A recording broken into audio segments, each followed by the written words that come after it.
The main point of this particular video is to finally put mouth to microphone of my opinions of Cold War zombies and zombies as a whole. A game mode that managed to stave off the overall capitalistic design of the series for some time before finally falling prey to it, in my opinion. After the poor reception of Black Ops 4 Zombies in comparison to Black Ops 3, Treyarch was looking to create a better experience with their next release. But due to issues with the development of the 2020 COD release by Sledgehammer Games and Raven Software, Treyarch was tasked to step in and assist Raven Software to get a game on store shelves, which is what has given us Cold War. Another thing to keep in mind is this would be our first Call of Duty game post the release of Warzone, the cash cow that keeps on giving for Activision. And before Cold War's announcement, Rob Kosic confirmed to shareholders that Warzone was going nowhere and would be tightly connected with future titles, which has held true. What I am aiming to get out in front early is that development time for this game was less than your average Call of Duty title, and Warzone's monetary success created a forced integration between the two, all to keep the money and more of it rolling in as fast as they could, no matter the sexual harassment case thrown at the company. All of these are factors that help craft the game we got, even the zombies mode, so let's get into it. Cold War was looking to shake up the normal Treyarch zombie style, allowing for an easier to digest game mode and hopefully recover after Black Ops 4. The new crafting table and changes to grenades, adding in the support items, aka kill streaks, and players now playing as operators instead of unique characters made the game mode more welcoming to brand new players and players coming from Warzone. These changes created an entirely different flow to zombies. Combined with the focus on progression, we were dealing with a changed game. Black Ops 3 and 4 both have progression systems associated with them, but they were not as fleshed out or impactful as Cold War's is. I'm not really talking about the normal systems of zombies games to progress, like purchasing perks or pack a punching your weapons, etc. What I mean is things like gun rarity, armor, perk upgrades, weapon upgrades, and more. These were systems that were permanent progression upgrades and some that were tied to singular games of zombies. All of this combined with the battle pass and the usual things like unlocking camos created a new gameplay loop that was completed with the cherry on top with the inclusion of exfil, the option of ending a zombie's game early by completing an exfil event where you earn increased XP and rewards if you complete the event. Sounds pretty good, right? I think on paper, Cold War Zombies has a lot going for it. It does a lot of things right, and it's a game that feels good when you first start playing it. The problem is, this is not a lasting feeling. I'd like to highlight something Tim Hansen, a zombies content creator, well, ex zombies content creator, said in his video talking about Cold War. Malware is actually a really good map, potentially the best in the game. I enjoy it more every time I play it, it feels like. The problem is, it doesn't give you too many reasons to come back and play often, which is the case for pretty much every one of these maps, and I can't quite place my finger on it. Something Tim and I somewhat disagree on is the benefits of some of the new systems added to this game, but we seem to have the same feeling when it comes to the replayability of these zombies maps. They lose their flair quickly. With as much work as they put into these progression systems, I feel as if they detract more than they enrich. Guns. Gun rarity sucks. The changes to guns in Pack a Punch really just rub me the wrong way in this game. I feel like guns in previous games felt somewhat unique even when they weren't necessarily that much different or didn't have just straight up different ammo like explosive rounds. But unique ammo types other than the kinds you put on weapons yourself are completely gutted from this game. The removal of the Pack a Punch animation might seem trivial, but it compounds with other changes that have been made. I feel like they tried to make a zombies mode that is streamlined and optimized, cutting the frills that made zombies unique and injecting in gameplay elements to familiarize the experience for non-zombies players. This, along with the highest level of battle pass integration in zombies that we've ever seen, just brings us back to the sweet cash cow. This might be sounding like some sort of tinfoil hat levels of thinking, but the gameplay changes along with this tone shift of the story and game mode overall feels like they've changed audiences. I want to finish talking about progression systems before I really touch on the story much. When I think of a progression system in a game, I feel like the progression should be empowering, but when a lot of progression in the game feels like it comes from nerfing the player, it feels cheap. Perk progression in Cold War Zombies feels this way, initially, compared to previous titles. Then the progression brings you back to around baseline, maybe a bit above.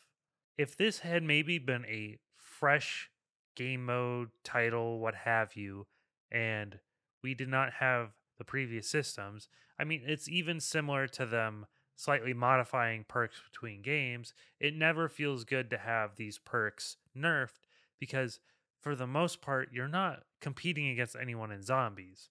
These systems are just meant to enrich the experience. It's not a competitive game mode in any way, even though even in single player games or non-competitive games, there needs to be some kind of balance.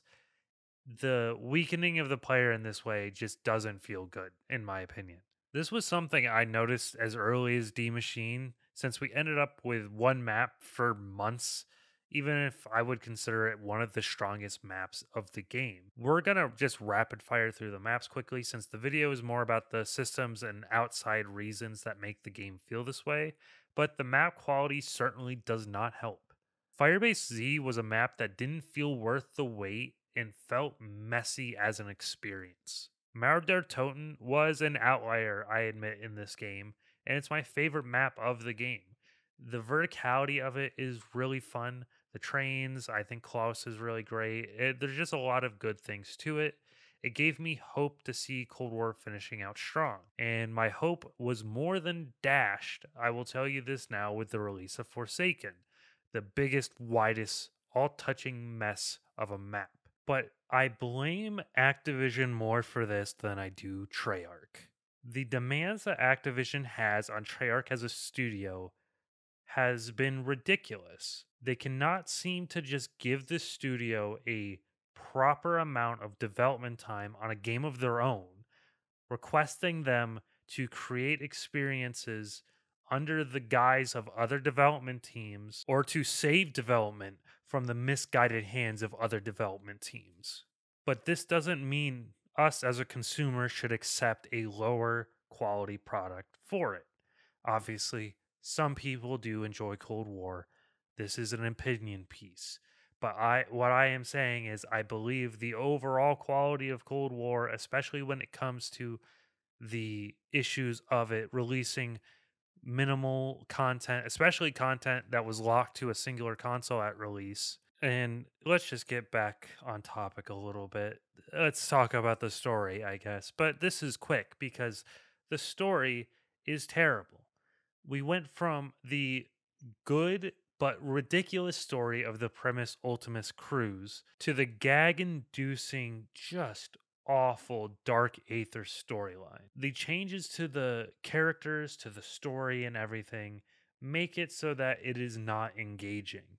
The switch over from unique playable characters to playing as operators with the unique characters talking to you reduces any weight that the story can have.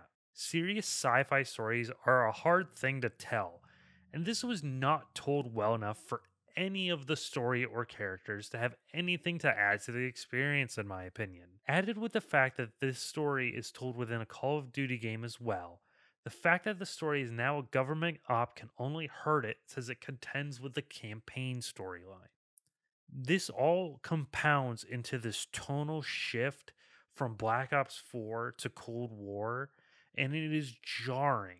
You might be able to see somewhat of a theme here. While the purely baseline game mode is still there, it has been gutted and retooled in efforts to pull in more interest from a certain player base, which makes sense as a product. Why ship a game with a game mode that is not friendly to a larger audience of people? I've been watching a fair amount of Noah Caldwell Gervais recently, specifically his Resident Evil video, and he talks about how Resident Evil 6 tried to be too many things: military shooter, horror, romance, thriller, and he mentions a quote from a producer on that game talking about how the Resident Evil games need to move in a more action oriented direction, based solely on the fact that action oriented games were popular in the North American market. Obviously, this game is not trying to be a million different types of games, but it is attempting to shift its audience, I feel like. It is shifting its gaze based on what it is seeing as profitable, which is Warzone. Warzone is the new hot stuff, and its integration is bringing with it changes in design philosophy. And I believe that has brought with it negative qualities to the game. And obviously, Activision is going to push these developers to integrate their games and build their games in a way that is going to make them the most money. And this might all sound obvious. The large corporation is looking to please their shareholders as they are duty bound to do so. So they must do whatever it takes to ship out a game to sell the most units as they can. But when I look back on previous games and their zombies modes, I can feel some amount of heart that went into making those games and experiences feel more fulfilling, even if it doesn't have all the progression bells and whistles or the ability to play as Rambo. World at War to Black Ops 3 was a proper progression of refinement and creation of characters, story, and gameplay that was expressive despite the slight missteps along the way. The characters you played as knew the situation they were in was ridiculous and didn't take it too seriously. While the story was off the wall, it was engaging enough and put together well enough to have humanizing moments with characters that were originally created as stereotype gags. And the gameplay to wrap it all up, it kept you coming back. Are previous zombie games perfect? No. Could they be improved by aspects of Cold War? Yes. But when I think of an experience that feels more engaging and fulfilling to me, personally, it's these previous titles. And the thing you might say is, well, just play those games. I will just play those games, but I also want to speak about my experiences with this one. I've just been trying to put into words why Cold War has felt so hollow to me, even if I did have some amount of fun playing the game. Whether the game was retooled to appeal to a wider audience or the cross pollinated Warzone players, it was overdone and caused zombies to lose a lot of its character. I feel as if Warzone and connectivity of its systems is a net negative for any game it will touch in the future, because it will affect the game's design philosophy, even if no Treyarch or other game development studio wants to admit it. Oh yeah, I forgot to talk about Outbreak. Outbreak sucked. Outbreak was just, I feel like, a idea that was obvious, the open world type of game mode in Call of Duty Zombies. But I think that it just doesn't play well. It's not very fun. It's just these large empty feeling maps, and I it's not for me, essentially, because I have seen a lot of people who really enjoy Outbreak. But I think the bigger issue is the effect of Outbreak and its popularity that it had during Cold War in some aspects, and the effect that that had on development of newer Call of Duty Zombies, aka Vanguard. So yeah, overall, I would not call Cold War Zombies bad, but I would call it watered down. I think it could have been a more fulfilling experience with more heart, but you're probably already rolling your eyes since I'm talking about a game published by one of the richest companies in the world. Smash like if you enjoyed me complaining. I've been Stinky Bob. Have a good night.